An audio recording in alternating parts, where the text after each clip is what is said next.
If you believe in love, like me, then you might be thinking there must be something that would transform this relationship with an avoidantly attached partner. There must be something. And yeah, there is something. But this video is not a tip or a trick or a quick fix. This is not one of your how to make an avoidant change in 5 steps videos that there are many of on the internet. Be careful of those. This is an actual way of being that needs to happen. And this is the foundation of securely attached relationships. Okay. So it doesn't involve any more chasing. It does not involve you trying to adapt to them more, to make sense of them, to be easier for them, safer for them, right? It requires no more analyzing the avoidant attachment style. Okay. This is about you. Because what you're doing every single time you try and figure them out is you're leaving yourself. You're spending less time with yourself and more time trying to work out somebody who doesn't want to be worked out right now. Okay? So what do you do instead? What's the actual 180 flip that needs to happen? Is you coming back to you, right? It's you actually holding your ground. Hold your ground on what you want and what you need in a relationship. Hold people accountable, right? If somebody is being inconsistent with you and they're not texting you back, or they are sometimes, they're there sometimes, they're not sometimes, they're present with you sometimes, they're not sometimes, they're unstable emotionally, whatever, call that out. Don't let it go unnoticed. Don't let another thing get swept under the rug. And if somebody doesn't want to have a conversation with you, you pull back. You don't invest and lean in even more. You don't try and convince them. You say something along the lines of, look, it seems like me and you want different things right now. I really want to be with you. I want this relationship to work. I really love you. I see you. I love our relationship, but I can't do this thing where we're in and out, up and down. It's inconsistent. I'm starting to feel all over the place myself. I don't want that. I want security. I want us to grow together, to talk about things. And I don't want this instability.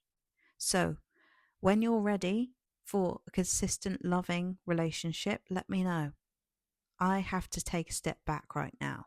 This is you holding a firm boundary, stating your truth. It's not manipulation. It's you being honest with yourself. And part of you might be thinking, oh my God, I can't do that because they'd just leave. They just wouldn't come back. They wouldn't fight for me. What does that tell you about them, about this relationship right now? Is that the thing that you're avoiding? Maybe? You know, that friend that you struggled to get in touch with when they get into a relationship, and it turns out they're in a toxic relationship and they won't leave. And you think, oh, their partner's so avoidant, but aren't they also being avoidant by not seeing the thing as it is? You can see it really clearly when you're stepped outside of it, but they can't because they're in it. And I'm just asking you this question for you to be able to reflect on your own avoidance right now, maybe. And this isn't to say that I'm saying to you as a point blank thing, you need to leave this person, but I'm saying you need to be firmer with your boundaries, because only then will you know the truth of the relationship. Only then can it actually transform. Only then can you be yourself. Only then can you feel loved for you, for the person that you actually are. Otherwise, what's the point? You know, because you're just being someone else for them. You have to be honest with yourself about what you want. The problem is that most people don't actually know what they want. They can't put words to it because we're not in touch with ourselves. This is why I've created the self-abandonment trap, by the way, to get really clear on the map, the things that you need, the feelings that you have, the things that are unacceptable to you, the boundaries that you won't let someone cross. Because only when you know those things and you're clear on them, can you express them? Can you be firm on it? You know? Otherwise, you're like a leaf in the wind, just going along with stuff. And that's a really anxious place to be. It's a really scary place to be because someone basically owns you there. They've got complete control. You're like a puppet on a string. You've got one life. You can't be doing that. You deserve better, honestly. And this isn't about manipulation anymore. This is not a quick fix or an easy way out. There is no easy way out. The only way out is through. And this means facing your own discomfort, your own fear of abandonment, your own fear of loss, your own fear of rejection. And you're holding on very tightly to something that's not holding on that tightly to you right now, because they can't see you, because you're not being you.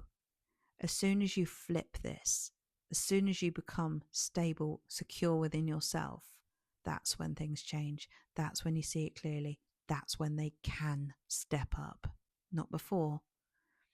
We do everything to try and make someone else change, and then don't see that we also need to grow within ourselves too. So if you want any help with this, and I know that this is something that I could not do on my own, I had to have help, then look into the self-abandonment trap. I've got one space left, and I would love to see you there.